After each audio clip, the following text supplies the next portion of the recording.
Elle dépend de deux choses. Elle dépend d'abord de la légitimité qu'ont les parents au sein des établissements de participer à la vie de l'école. Or ça, on doit admettre très clairement qu'il y a une faiblesse de ce côté-là. On sait que les parents qui sont élus, par exemple, au conseil d'établissement, sont souvent élus par une très faible assemblée de parents. Et ce n'est pas la faute des parents qu'il en soit ainsi, c'est la faute de l'ère du temps. Pourquoi je dis ça? Parce qu'il est manifeste qu'en général, les citoyens et les parents, en général, qui ne sont pas différents des citoyens, là, en général, ils ont une conception plutôt individualiste de l'éducation. Dans le fond, c'est mon enfant et moi.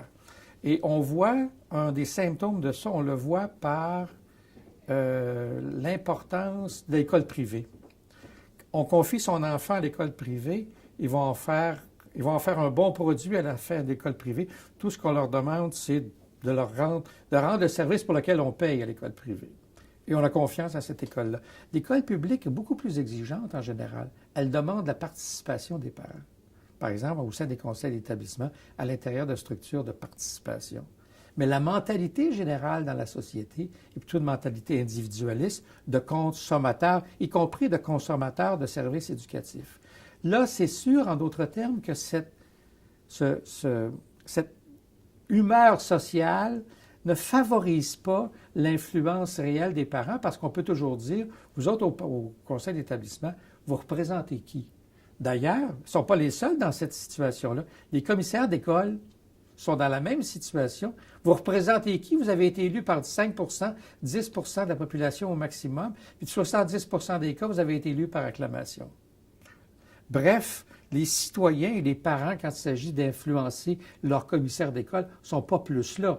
Ils sont probablement plus là à l'intérieur de l'école, à l'intérieur des conseils d'établissement, parce qu'ils sont plus proches du terrain. Plus proches du terrain. Donc, est-ce qu'ils ont de l'influence réellement? Là-dessus, il y a 10 ans, à peu près, oui, 10 ans, en 2001, un sondage avait été fait auquel avait participé la Fédération des comités de parents. On a demandé aux parents et aux enseignants, pensez-vous que les parents ont de l'influence à l'intérieur de l'école? C'est amusant de constater que les enseignants et les parents ont répondu dans la même proportion, 61 oui, ils ont assez d'influence. Assez.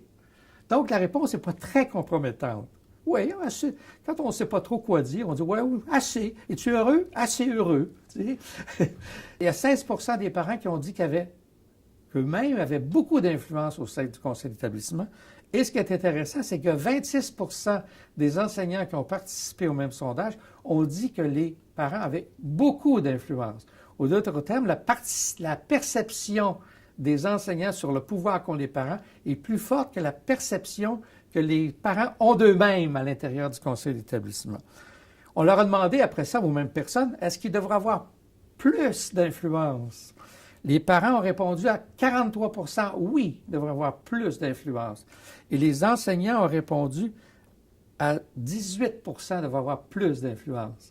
Alors, les parents ont dit qu'ils devraient conserver le même degré d'influence à 56 ce qui manifeste qu'en 2001, ils disaient que la majorité était assez heureux de l'influence qu'ils avaient au sein des conseils d'établissement.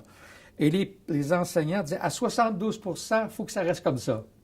Alors, on voit une distance qui est normale d'ailleurs parce qu'il faut être réaliste, il y a entre les enseignants et les parents, au-delà du partenariat qui est visé par la loi, un certain rapport de force à l'intérieur de l'école.